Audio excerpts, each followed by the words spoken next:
अब जो है हम घनाभ के विकर्ण की लंबाई क्या होगी उसे जो है समझेंगे। ओके, तो देखिए ये क्या है, एक घनाभ है। ओके, अब देखिए घनाभ का विकर्ण क्या होगा, तो इस कोने से इस कोने तक, ठीक है, ये सी से लेकर के डी को हम जब मिलाएंगे तो क्या बनेगा, ये जो है एक विकर्ण बनेगा।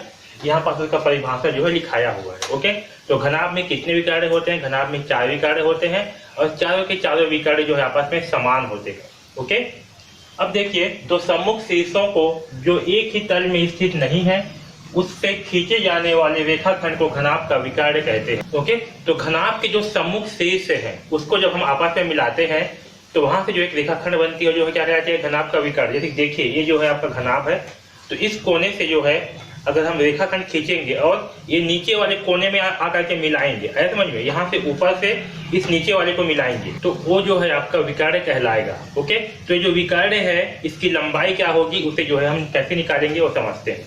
तो देखिए हम मान के चलते हैं कि यहाँ पर ओ A B C D E F G, ठीक है, ये क्या है, एक घनाभ है। इस घनाभ में 3 संलग्न भुजा, संलग्न यानी कि एक दूसरे से लगा हुआ, संलग्न मतलब क्या होते हैं, एक दूसरे से लगा हुआ, जैसे कि ये जो है इस प्रकार की भुजा है, तो सब क्या है आपस में लगा हुआ है, जुड़ा हुआ है, यानी कि इसके आजू बाजू का भुजा है, इसका संलग्न ये है, इसका संलग्न ये है, ये सब क्या है आपस में एक संलग्न भुजा है। ओके, तो देखिए ये क्या है, एक घनाभ है, इसमें संलग्न भुजा क्या होंगे, जैसे कि आपका कोर है, ठीक है, तो इससे लगा हुआ क्या है, एक आपके नीचे वाला है और एक ये वाला है, तो हम जो है इससे संलग्न जो है इसको मान सकते हैं और इसको, इन दोनों को क्या मानेंगे, इससे संलग्न मानेंगे। वैसे ही इसके ऊपर साइड भी ये जो है और ये क्या होंगे, इसके संलग्न भुजा होंगे। आया समझ में? तो यहाँ पर जो है हम संलग्न भुजा, घनाभ की लंबाई। ओके, तो यहाँ देखिए ये क्या है, घनाभ है, ये क्या होगी, घनाभ की लंबाई होगी। ओके, और ये वाला पार्ट, इस साइड वाला पार्ट क्या होगी, घनाभ की चौड़ाई, इस साइड क्या होगी, घनाभ की लंबाई, ये वाला ये चौड़ाई, और ये क्या होगी, ऊंचाई। ओके, इसमें 3 चीज होती है, ये हो गया लंबाई आपका, ये वाला हो गया चौड़ाई और ये हो गया ऊंचाई। ओके, तो वैसे ही ये जो ये वाला पार्ट है आपका ओ ए क्या है, ये घनाभ की लंबाई है, लंबाई को हमने क्या माना है, ए। ओके, ये जो आपका ओ बी है ये क्या है, घनाभ की चौड़ाई, यानी कि ये वाला पार्ट है, इसे हमने क्या माना है, बी।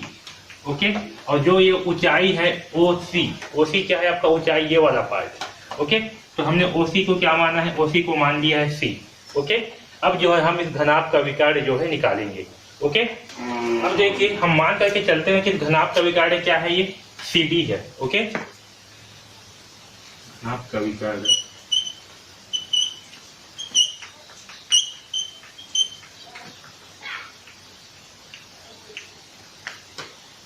ठीक है, इस घनाभ का विकर्ण क्या है, सी डी है, और साथ में ये जो सी डी है ये क्या होगा, अगर हम इस त्रिभुज को लें ओ सी ओ डी।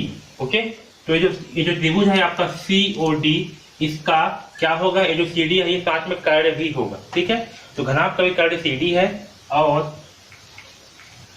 त्रिभुज सी ओ डी का कर्ण भी है। ओके, कर्ण भी है।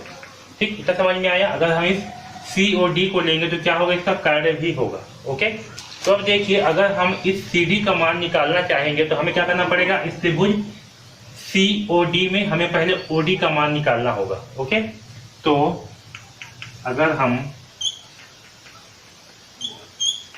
सी डी का मान निकाल लेंगे तो पहले ओडी का मान निकालना होगा। ओके, ओडी का मान ज्ञात करना होगा। अब देखिए ओडी का मान निकालने के लिए हम क्या करेंगे, इस त्रिभुज ओ बी डी का सहारा लेंगे। ओके, देखिए त्रिभुज ओ बी डी में, ओके, त्रिभुज ओ बी डी में, अब देखिए ये जो आपका ओ ए है इसका मान क्या है, ए है, और ये जो लंबाई है इसके बराबर क्या होगा आपका, ये बी डी का लंबाई भी होगा। ओके, इसका मान भी क्या होगा, ए होगा। ओके, तो त्रिभुज ओ बी डी में ये जो आपका ओ बी डी है इसमें ओडी क्या होगा, कर्ण होगा, है ना। तो आपका ओडी बराबर क्या होगा, ओडी का वर्ग बराबर होगा ओ बी का वर्ग, ओ बी का वर्ग प्लस बी डी का वर्ग। ओके, प्लस बी डी का वर्ग। ओके, क्योंकि क्या होगा, कर्ण का वर्ग बराबर आधार का वर्ग प्लस लंब का वर्ग, है ना, होता है ना ऐसे। ये आपका कर्ण है, ये क्या होगा, आधार ये होगा आपका आधार, ये होगा आपका लंब। ओके, तो कार्य का वर्ग में क्या होगा, आधार का वर्ग प्लस लंब का वर्ग। तो देखिए यहाँ पर जो ओडी का वर्ग होगा, ये ओडी का वर्ग ये क्या होगा, ओबी का वर्ग, और ओबी का मान कितना है बी, तो यहाँ लिख देंगे बी का वर्ग प्लस बीडी कितना है, तो बीडी है ए, तो यहाँ हो जाएगा ए का वर्ग। ओके, तो आपका ओडी का वर्ग का मान कितना आएगा, बीडी का वर्ग प्लस ए बी का वर्ग। ओके, यहाँ तक समझ में आया सबको। ओके, अब देखिए अब जो है हम इस समकोण त्रिभुज COD में, ओके, तो अब जो है समकोण त्रिभुज COD में, तो देखिए COD में भी क्या होगा, आपका कार्य का वर्ग यानी कि इस CD का वर्ग, तो CD का वर्ग बराबर क्या होगा, लंब का वर्ग यानी कि CO का वर्ग, CO का वर्ग प्लस आधार यानी कि OD का वर्ग, यहाँ होगा OD का वर्ग। ओके, अब देखिए जो आपका CO है, CO का मान कितना है, यहाँ पर CO का मान है C, तो यहाँ हो जाएगा आपका C का वर्ग प्लस OD का वर्ग क्या है, OD का मान है क्या है, B का वर्ग प्लस A का वर्ग, यहाँ होगा B का वर्ग प्लस A का वर्ग। ओके, यानी कि CD का वर्ग, तो CD का वर्ग बराबर क्या होगा, इसे हम अगर लाइन से लिखें तो A का वर्ग B का वर्ग प्लस C का वर्ग। ओके, तो यहाँ से जो है अगर हम CD का मान निकालें तो CD का मान क्या होगा, जब इस वर्ग को इस तरफ स्थानांतर कर देंगे तो ये हो जाएगा वर्गमूल, तो ये होगा वर्गमूल यानी कि A का वर्ग प्लस B का वर्ग प्लस C का वर्ग।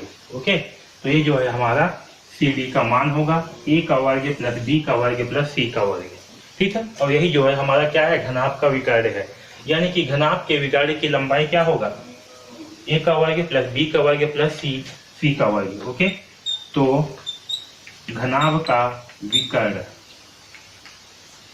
की लंबाई बराबर क्या होगा, वर्गमूल A का वर्ग प्लस B का वर्ग प्लस C का वर्ग। ठीक है, तो इस फार्मूले को जो है आपको साथ में याद भी रखना है कि ये जो है घनाभ के विकर्ण की लंबाई होता है, क्योंकि यहाँ से भी संबंधित हम प्रश्न जो है आगे बनाएंगे। ओके, तो ये जो है घनाभ की विकर्ण की लंबाई होता है। ठीक है, इस प्रकार से हम इसे प्रूव कर रहे हैं।